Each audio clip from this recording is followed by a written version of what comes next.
大家好，我们是大书中中文，惨了，我们的嘉宾已经整个懵了，傻被我们的掉了。口号吓昏了。怎么回事？这是什么？是你们在干嘛？好，我们今天老朋友又回来了，然后我是不还这个是最近来的太频繁了？太频繁了，不我们看你次数太多了。了，有点生厌了。我说，不会，这个佩佩啊，我们所以佩佩这最好的次带嘉宾来了。对，幸好他带来了一个新脸孔过来啊。对，要只有我，好那你就不想录了是吧？没，没，不会重点还不会。是在佩。好，那这个今天佩佩老师带来了一位朋友，那这位朋友的这个生活经历啊也是很丰富。然后呢，我们现在造福啊女性观众，特别找了个小鲜肉来，哇，这帅到像那个韩国的欧巴一样哦，好帅哦。哎，确实有一点那个韩国的那个对感觉。对，我们现在先请仪龙简单自我介绍一下好吗？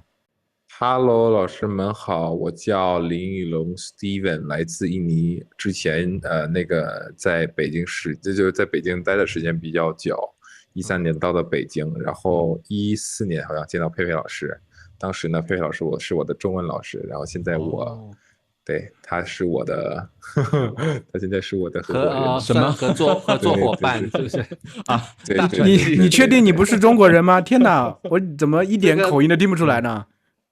这个我觉得仪龙这个教的好，比这个北京腔实在，这个北京口音，对，它不算北京口音，很标准的普通话的口音，这是标准的普通话啦。对啦，这是标准的普通话，这比我们还标准了。对呀，无地自容。没有啊，没有。哎，老师们都是来自哪里呀？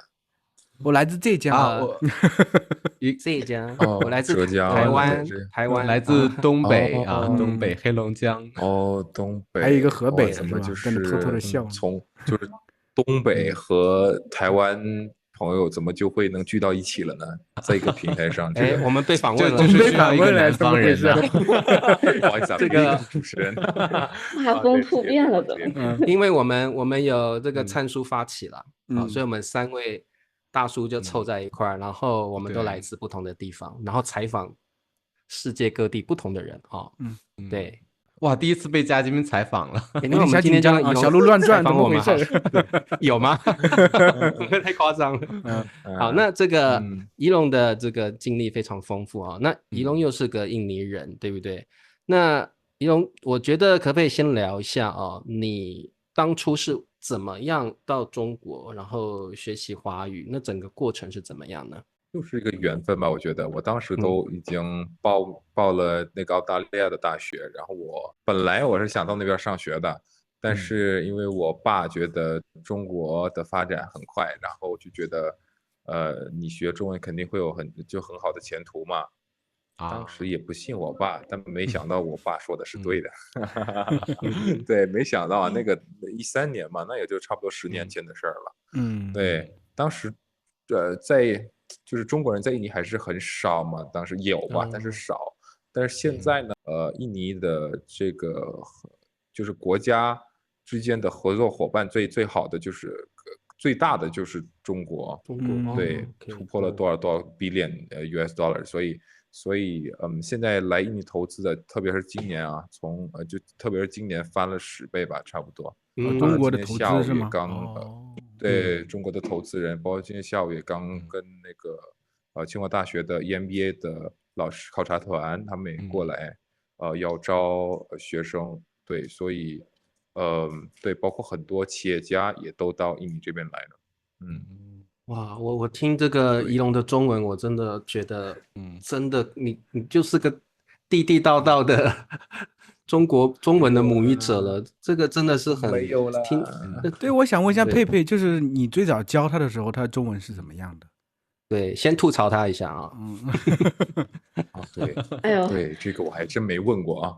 对，仪龙你也知道一下佩佩当时的心情。这个已经10年之前了。对呀，我10年前了，就挺久远的了。而且那会儿我也是个新老师，那会儿其实是我第一年，我想想，当时我是研2，在北语读研2的时候，然后因为北语的课是大班课，就一个班差不多20多个学生，对，但是我记得非常清楚，林龙当时就是坐在这个一进门的就是这个第一排一进门的这个。你还真记住了，当然，真的是你还真记住了。为什么靠门坐方便逃课吗？对，就是没有他是靠门，然后但是你旁边好像没有人吧，就是你自己，然后当时那个班啊，反正就是中后那都坐到后面去了。对，后面挺多，但是他就是坐在第一排这个靠门的。坐在第一排肯定是愿意学习的呀，用功的学生。我跟你讲，当时他当时的发音就已经很好了，是吧？就跟其他班里，因为有不同国家的学生嘛，当时他的中文就已经不错了。然后我就觉得，好像我们当时那个课对他来讲就不是太有挑战性了，因为当时我也是个新老师，然后那些教材啊、什么学生啊，我也都是第一次接触。对，所以跟现在比，那就真的是差108000里了。但是我非常非常就是有印象的，就是当时他的中文，就至少说话什么的，就已经很像样了。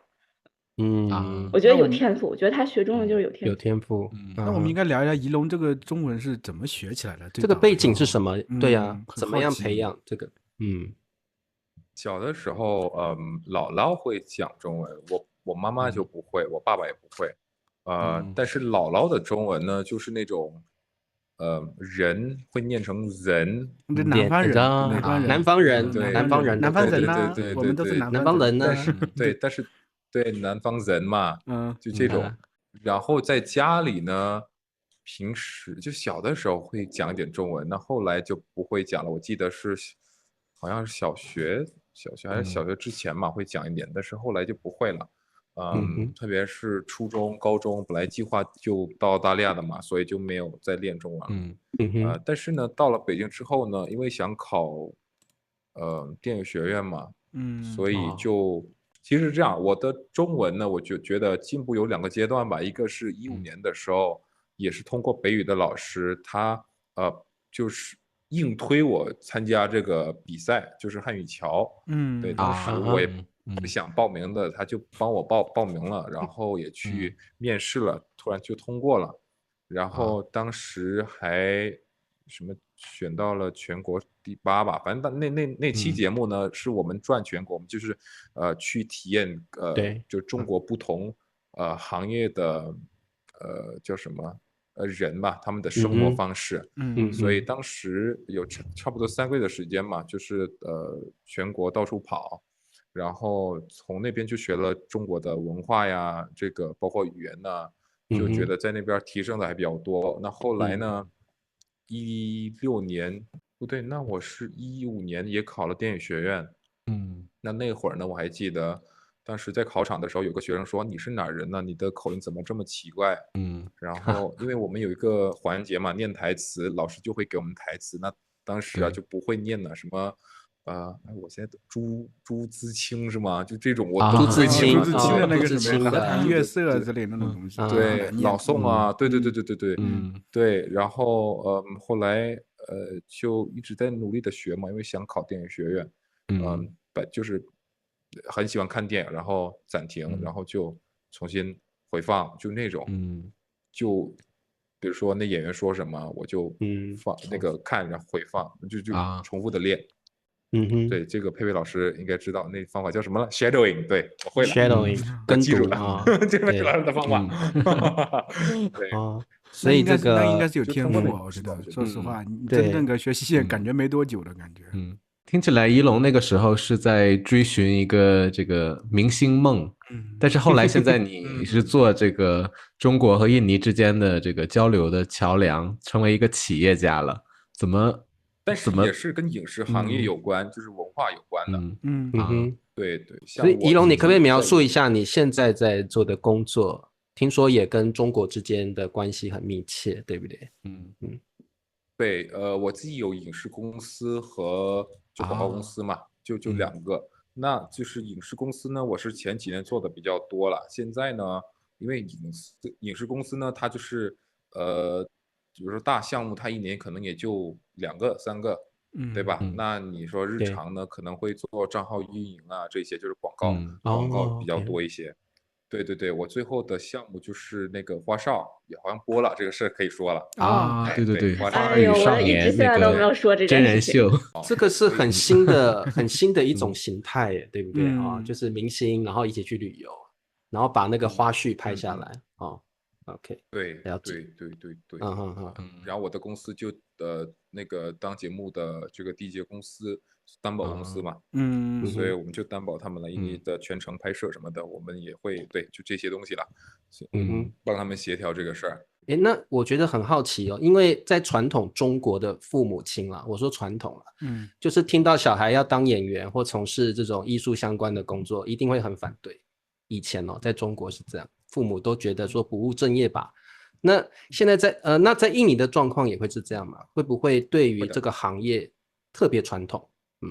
对的，在印尼肯定啊，你说你像我父母，他们就是做生意的嘛，他们也希望我会继承家业，对吧？但是我就说莫名其妙去学表演了，他们一开始也不同意的。但是我觉得作为一个我当然了，首先我要就是比较感谢我父母吧，他们就比较开放的人，这是第一，对吧？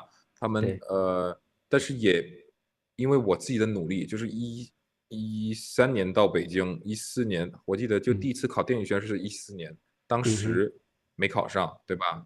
但是呢也上了个电视节目，15年上了央视，然后16年考上电影学院，17年又上了个东方卫视啊，然后拍了一些那个电视剧啊，虽然是客串什么的，但是有这个机会，有这个进步嘛，就是家长可能觉得你去了那么远的地方，你也不抽烟也不喝酒，你也不乱来，反正你也在追梦，对吧？对吧？不管你以后有没有赚很多的钱或者当明星，这个都是你看上帝有赏你饭，有没有赏你这个饭吃嘛，对吧？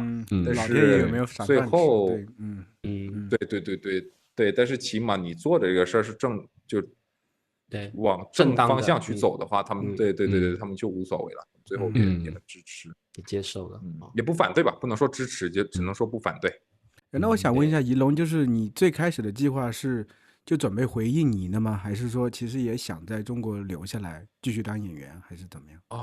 是想在中国留下来的，因为2020年的时候，其实有3部戏，我是已经选了，就男二，对，但是当时呢，因为疫情嘛，突然我爸生病，我就回来，然后再也没回去过了，所有东西其实还在北京，到现在3年了，哇，长毛了，因为疫情打断长毛计划，都长毛了，现在也不打算回去了吗？可以继续演艺事业？那最近不，因为国内的好像很多吧，就是感觉娱乐圈呐，后面可能还不知道呢。我现在觉得，因为自己有自己的责任了嘛，有自己的公司啊，包括现在也有中文培训班啊，希望先把现在现有的东西做好吧。我觉得仪龙挺灵活的，他就是说随着这个生活的发生变化，他进行调整。而且我觉得，因为可能和你父母做生意有关系，你是比较实际的人。你怎么样都会各种转变嘛。那你刚刚谈到了这个有中文培训班是到底怎么回事？我们这里有一个人一直没有说话，我得先问问佩佩吧，啊，对，一直没有说话，怎么你们已经佩佩快长毛了？对，你们是不是好？我快长毛。你们好久没联系了吧？怎么就突然又聚在一起？对啊，什么因缘巧合呢？也不能说好久没联系，其实你看，林一龙你是15年还是16年从北语毕业的吧？然后当时那个时间正好也是我从北语毕业，然后我就去美国了。然后那个时候其实我们2个还有联系的，就他也知道我出国，这件事情。但是那个时候应该就我们好像就一直有微信，然后。后来我在美国读完书，然后又回上海什么的，反正就是偶尔还会可能发个微信什么的。但是应该是2年前，他就突然找到我，然后就跟我说这个事情，说打算看我有没有兴趣一起做一下中文培训这个事情。然后因为印尼现在他看到这个趋势了，他觉得有很多人在学习和想要学习，对，因为他自己也做社交媒体的账号嘛，就会有人问他，有没有这个方面？对对对，中文学习，因为他自己中文很好，所以他就问我有没有这个兴趣，然后也可能是我觉得我前面这么多年的积累，我觉得这个时候可以做了。如果再早个3-4年，那个时候我觉得我也没有这个能力做。但是现在我觉得就是完全没有问题，所以最近其实就是这周和上周我们又宣传了一波，然后最近来咨询的人还挺多的。OK， 好，那我们看到你们已经有规模了，我看到就是宣传的时候已经有好几位这个本土的印尼老师，你们是已经是在线上还是在那个学校里面对面的教这样？目前是线上，但是未来很有可能也计划会在印尼线下开班做。对对对对对，OK，很棒。对，那个仪龙，你当初怎么会想到？当然你看到趋势了，但是你那个时候想必也很忙，怎么会突然想要再开发这个中文教学的项目呢？其实是这样的哈，就是可能还是比较贪哈，这个词不太好，但是就是实际上就是这样，有能力就贪钱，就是对，其实我自己其实项目很多也没有了，就是自己做影视公司和现在广告不是合并了嘛，所以其实就一家公司，然后自己对他们团队也比较成熟了，然后自己的自媒体呢，我也团队也比较成熟了，其实做的东西呢，其实都是一样的，就是自媒体、视频、照片，就这些东西都是一样的嘛。我不管几个账号都是一样的，所以但为什么要做这个中文呢？我觉得这个东西是一个长期的一个生意吧。对，我也没有希望很大，就是通过这个渠道，能怎么样，但是有就行了，对吧？有，然后能每个月能招几个学生，对吧？那比如说1年我能招几百个，那我就差不多了，我觉得，对吧？你是线下的事儿呢，我其实也有想过。那线下，那后面我跟佩佩老师也商量过这个事儿，那可能要看佩佩老师了，他什么时候从美国回来，在印尼玩嘛？来印尼玩，对吧？马上回国了，马上了，马上，对。哦，他不行了，那边他每天都吃披萨和那个炸鸡，他觉得会胖，对他也没胖，主要是他吃不惯，我感觉他瘦了，他反而瘦了。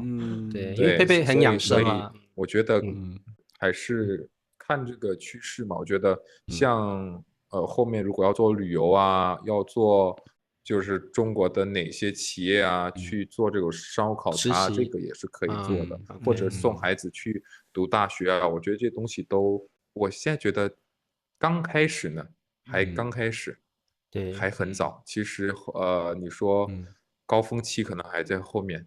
那佩佩老师，你自己心中有没有什么一个想法？比如说你跟仪龙一起合作之后，你希望在印尼开拓一个怎么样的国际化的教学事业？你自己有没有一个进程或蓝图？其实我们2个一开始打算做这件事情，并没有把这个目标定得多大。就我们2个就是想，反正就是有钱赚就好了。不是赚钱这件事情，是反正就是马上行动，就是我们计划好了以后就马上行动，就是哪怕就只有1个班，就只有3-5个学生，反正先开起来，先做起来。我们就没有想着好，我们一下子要有几百个学生，没有那样的计划。我们就是一边做着一边调整着，然后有一些事情，就像我上次来说，就好像有什么力量在推着你。其实一开始我们计划只是印尼本土的老师，我们最一开始第1期的学生都是印尼老师教的。然后后来不是这边我就偶然在小红书上发现了一些就是可以去培训中文老师的机会嘛，然后现在就是然后印尼学生那边他们有一些也有这样的需求，就是我就是想让中国老师教，那这个时候就正好我这边而且是我已经培训过的，我还不用专门去培训，所以我现在这边有非常一个强大的一个中文老师的储备库，就是至少在未来1到2年内，就是只要有学生需要中文老师，我就立马能找到有经验的，然后是我培训过的，而且是我信任的老师。所以现在就最近一些什么测试啊，什么最近一些需要中国老师的课，我就是都不需要再去招聘了。就这个时间也省了，什么成本这些全都省了。对，所以一边有老师，一边有学生，然后又有这个好的趋势，很好。对，所以我们现在也不是说走得多快或者规模多大，但是我觉得只要就是很稳的往前走，然后把我们的学生服务好，质量保证，就是让学生满意。我觉得这个事情，对吧？你不需要用多大的力气，它就是一个很顺利的事情。只要你把你该做的做好，对未来，我觉得如果这个赛道或者如果这个趋势就真的一直是往好的方向发展的话，你是不需要太费劲的，因为你前面已经这么多年的积累，而且你这么长时间一直在专注做这件事情，我觉得老天爷也会帮你一把吧。对，天助自助嘛我觉得真的是这样。我刚才反复听到佩佩和一龙都说到一个词叫趋势，所以我们当然知道现在中文是在全世界越来越流行，但是具体到这个印尼这个国家究竟是怎么样的呢？我想问一下一龙，而且就是就是印尼人对于中国这个国家是怎样的观感？早期的偏见就会对中国这个国家有一些偏见哈，但是现在等等，比如说是怎么样的偏？听听看。很多印尼人会觉得中国人就很多诈骗呐，这种骗子就很多，然后比较脏啊，对吧？就会有这种想法啊。我自己也在北方待的时间比较久，其实我到了北方之后，一开始也有点不适应，但是后来因为现在我觉得年轻人越来越好了嘛，对吧？现在就好很多了，就没有像以前了。对，但是现在虽然这个偏见还是有的，而且印尼98年也有这个历史嘛，但是呢，其实不仅是中国人了，对华人其实还是有的，但是慢慢越来越好了。但是而且呢，现在没有办法，因为去年外来投资最大的就是中国，像那个雅万高铁大家都知道哈，雅万高铁其实也是中国的项目，中印两国的项目。然后后面其实在苏拉威西那边一个印尼的岛莫罗瓦利那边青山，他们也投了很大的那个矿，所以自己也建了那个机场然后对，所以因为投资就来的投资人越来越多，来的投资企业越来越多，那随着这种发展，你也没办法，你只能去学。因为我们自己也招了对，上次也招了个学生，他是带头巾的对穆斯林学生，他就是因为会中文，他的工资就会比他同等的那个朋友都要高很多。对，像印尼，如果你会中文，可能你最少也能拿到4000人民币，就是最少。但普通可能你应届毕业生可能就2000，或者可能有的1500，对吧？但你会中文就自然就会跳到4000。对，你再厉害的，如果你是中国回来的，就7000起步，甚至有的就直接上万。对，如果你专业比较好的，就是1万。对。所以那现在那种学外语的话，最热的选择是英语还是汉语？在印尼的话，肯定还是英语了，英语肯定还是第一个。对，但是汉语就越来越多了，我觉得，所以我就说嘛，现在刚刚起步的就是雅万这个事儿，对吧？后面就像青山包括今年有很多很多中国人来投资需要翻译也越来越多，因为现在市场你说像很多啦，今天那个有一个印尼做的比较大的头部的 B2B，它也是中国的，然后金融圈里面有几个对，也是中国来的，然后做这个电子产品呢，你说 vivo、OPPO 他那边的工厂就有4000人，五菱汽车对，他们五菱汽车在这边买了60公顷的地，然后也建厂了，然后比亚迪后面2026年也开始建厂，也跟就印尼政府也签了协议，然后对，所以就很需要。这个就像中国当年改革开放，就是国外这个投资进来之后，我们中国人就开始学英语一样的。现在中国这个投资出去了，到印尼越来越多，印尼人势必肯定会学中文越来越多。其实我觉得这个变化我也有一点感觉就是像最近有一个印尼的华语学校找我，然后他就在那个 Instagram 传信息给我说，老师我们可不可以聊一聊？然后后来我就说好，跟他们聊的结果才发现他们是想要创立一个华语的教学的学校，他们想要创一个补习班的学校，然后他们想要听我的建议，怎么教中文，或者是他的学生的 target 应该是怎么样的水平的。然后我就发现现在印尼，而且他们都非常年轻，可能才20出头岁而已，他们就打算要从事这样的工作，所以我就会有2个印象，第一个就是汉语在印尼真的发展越来越，真的是个趋势。第2个印象就是我对印尼人的刻板印象啦，就是可能比较慵懒一点，步调比较慢一点，因为天气的关系吧，步调比较慢一点。但是我现在发现现在开始印尼的年轻人变得很积极了。我觉得他们印尼学生很好学，很认真，我有这个印象。对，我也是，因为其实我直播课大部分的学生有非常多的成分是来自印尼的，所以我觉得我现在对印尼人的刻板印象已经改观蛮多的。以前可能会觉得比较慵懒，现在我觉得印尼的年轻人特别喜欢去创业，或者是特别喜欢去学习跟冒险。所以宜龙，你有没有觉得印尼在某个层次上也在改变了，跟以前不太一样了？对，当然了，因为我们现在是我们平均年龄其实是这样，你们会这样感觉呢，是因为我们现在年轻人多，中国的平均年龄是39啊，对，印尼呢是29，对，所以日本就更大了，可能40、50了，对，所以印尼在2045年是我们就是人叫什么就是 bonus 的 demography bonus， 就是明白吗？这个就是年轻人最多，应该就在2045年，就是红利年轻人高峰人口红利，对人口红利哈，他们就在2045嘛，所以现在的年轻人就国家也不断的鼓励他们去学习，一定要上进，对。因为要这个未来能达到这个2045嘛，如果说这帮人都不怎么爱学习的话，那2045其实它并不是一个红利，而是一个负面的，对负担，对，它是一个负担嘛，所以对卷起来了，对，开始吧。但是你说他慵懒这个事情呢，本身还是不是慵懒，可能没有中国人那个节奏要快。对，跟中国人比的话还是没法比啊，但是会比以前好。因为我们采访过的嘉宾里边有这个表演经历的比较少，而且这个北京电影学院就是中国出好多那个大明星的地方，对吧？所以想问问宜龙，就是你在学习表演的时候，你的表演课有没有什么好玩的经历？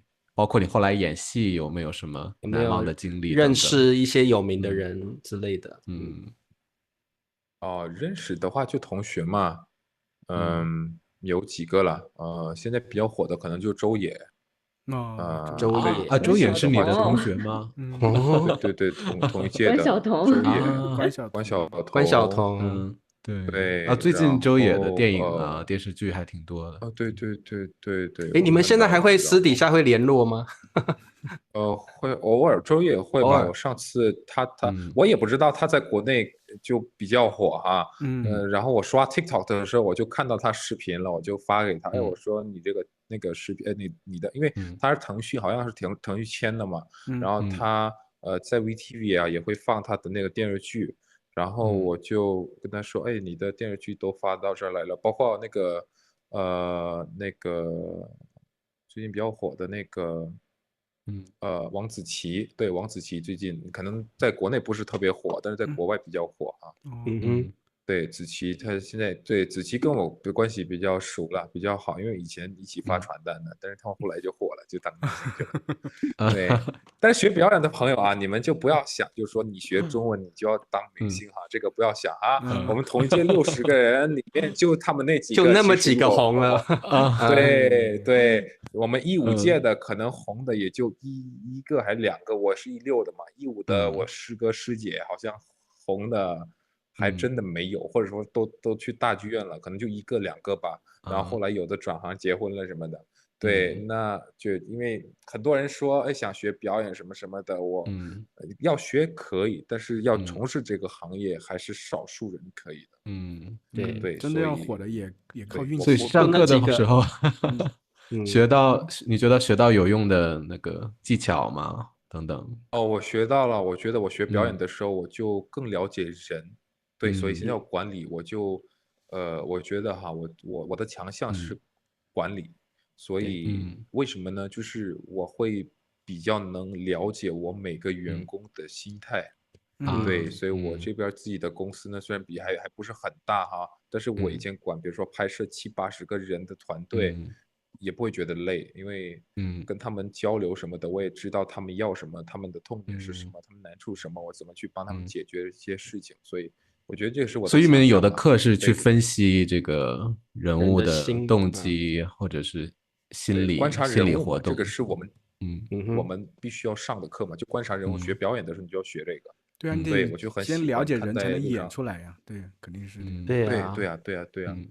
对啊，所以你说他是个大反派，其实他为什么这样做，他是有自己的原因的嘛。他小的时候的阴影啊，所以不能评判一个人是坏的嘛，他有坏的原因嘛，其实。对对。哇，所以这个表演这样的东西真的是个艺术你不只你要会演，你要去洞悉别人的心理，还有别人的动机，还有成长环境，所以真的是不容易啊。对。那你可不可以看出佩佩？那我补充一点，我补充一点，就是这个影视行业，我觉得最近几年在中国发展的也确实是挺快的。而且刚才 Steven 说到印尼很多人学习中文的需求是因为工作的原因嘛，然后中印的这个合作呀，公司去里面投资啊，当然这个是很大的一个原因。然后另外一个我觉得也算是原因之一，包括可能不光是印尼，就其他国家的学生也是跟中国的一些文化出海的内容。当然我们在这一块做的其实还是比较弱的，跟日韩比的话，但是我觉得现在也是在往一个好的方向发展。对，没错。像我们现在的影视剧的成熟度，包括一些题材，其实只有中国才拍得出来，就是那种仙侠剧啊，那种仙侠。对，这个是我之前其实对仙侠剧有一点偏见，我就觉得这种东西就是乱编的，然后那个特效可能都我有好多学生来找我，都是那个因为耽改剧，然后找我来上中文课。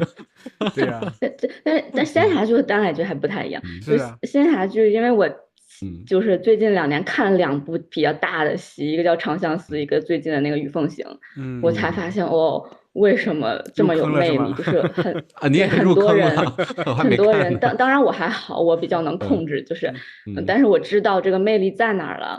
我现在可以理解为什么很多人喜欢了。对，它确实是有这个文化的东西在里面。所以这个东西是我觉得是我们非常宝贵的这个文化的东西在里面。所以呢，我觉得这个是很吸引学中文的人，或者他们就是通过这些东西，他们想要进一步学习。对这个，所以我特别希望，我就是特别希望咱们国家在文化出海这方面能做得更对，因为可能中国对吗？对，中国自己的市场太大了，所以他可能不会说我要专门往外推什么的，只是说现在像腾讯呀、芒果呀，包括一些这些大的优酷，他们有自己的平台嘛，像 VTV 就是腾讯的嘛，然后爱奇艺他们有自己的海外版，但是这些毕竟跟 Netflix 这种比的话，因为像比如说西方的观众，像美国这边，他们都是看 Netflix 这种，对，那你像为什么鱿鱼游戏当年就火了呢？因为鱿鱼游戏就是 Netflix 他们直接投资的，就是在就是投资韩国拍的。那这2年在美国这边，就韩国的电影电视剧就火的就一塌糊涂的那种，对，所以就是也希望我们，当然很多原因导致我们不能走这条路，但是也希望国内的影视公司他们在出海这方面就是做得更给力一些。对，其实你刚才说到一点，其实我觉得真的是中国的本身的这个影视剧的特色，就是很多吸引这个国外的主要是女性观众比较多，因为很多电视剧都是以女性视角出发的，不管这些仙侠剧也罢。耽改剧其实也是主要女生看比较多呀，还有这种纯爱剧啊等等，所以这方面其实我觉得投射比较多。我也知道很多我的一些学生都特别喜欢像什么王一博呀他们的，都是因为演这些剧嘛。所以这种我是觉得这还是一个中国特色。出海的话，其实慢慢的影响力确实也是一个趋势，而且和 Netflix 走的是完全不同的路线，不同路线。Netflix 很多更阴暗，那种方面多一些，我是觉得。但是他们比较符合可能特别是美国吧西方观众的这个口味，就三体的 Netflix 版和腾讯版我都看了，然后我就觉得这是两个不同的故事吧，完全不一样。Netflix 把三体改的就是面目全非，看完给我气死了。那这个我觉得宜容会选择这个可能跟广告啦然后电影文化有关的这个行业，可能也是看中了中国这个趋势了啊，所以我觉得这个宜容也是很会看准趋势然后去行动的人啊，是蛮不容易的。最后我想请宜容可以描述自己是怎么样的人好不好？你觉得你自己是怎么样的人？我觉得我知道，我觉得我是一个比较幸运的人。老师刚才说到那个对幸运的人，因为说到我看到了趋势，其实如果我当时学的不是这个专业，其实我跟这个红利一点关系也没有，对吧？但是当时就是为什么我会最后去了中国，不是澳大利亚？为什么我会学表演，也不是学其他的？对，我为什么会出来自己创业，也没有继承我家里的那个爸爸的公司，对吧？那这个我觉得我是个幸运的人。对，我回到印尼，其实我2020年回来，但是疫情在1年在家里，2021年自己出来创业2年里面，自己能做到现在这个地步，我觉得不是我的能力吧，而是我觉得有上帝一直在保佑我、照顾我、给我引导、给我路。哇，就刚好走进了这个佩佩在教的那个教室，然后又很幸运的有认识佩佩老师。对啊，所以想想嘛，如果当时我没有认识佩佩老师，今天我也没有培训班。但是如果我就像佩佩老师说的，如果再早3-4年去找佩佩的话，这个项目肯定也没有启动，对吧？那现在做就是所有东西都是天时地利人和。对。对，我觉得这个看到宜容的例子，我就想到这个中国有一篇散文叫《谢天》。因为这个一个人要感谢的人实在太多了，没有办法一个一个感谢，感谢父母，感谢朋友，感谢上帝，感谢身边所有的人，感谢饭里的每一粒米，每个人都要感谢，太多了，那没办法感谢怎么办？我们就感谢天吧。感谢天给我们这些人事物，美好的人事物，我们才有美好的人生，才会有这么幸运的人生，对不对？所以懂得谢天的人，觉得自己幸运的人，其实是最努力的人，对不对？因为他自己也付出很多努力。其实今天跟宜容还有佩佩聊，我觉得我自己也学到非常多的事情。宜容也告诉我们很多中国跟印尼之间的状况，然后还有目前大家的趋势。其实每个国家都在改变了。当然希望大家都变得越来越好。我们也希望中国的文化出海的更多更广，大家更了解中国。我们也更希望能够通过宜容来了解印尼这个国家。我觉得真的大家彼此更了解之后，冲突就会减少，了解就会增多。我觉得这个是全世界来说是最好的一个现象。好，那今天我们就谢谢宜容咯，我们跟观众们也说再见了啊。好 OK，大家再见，大家你们依依不舍，大叔们太突然了，太突然了，拜拜，大家再见，有点突然。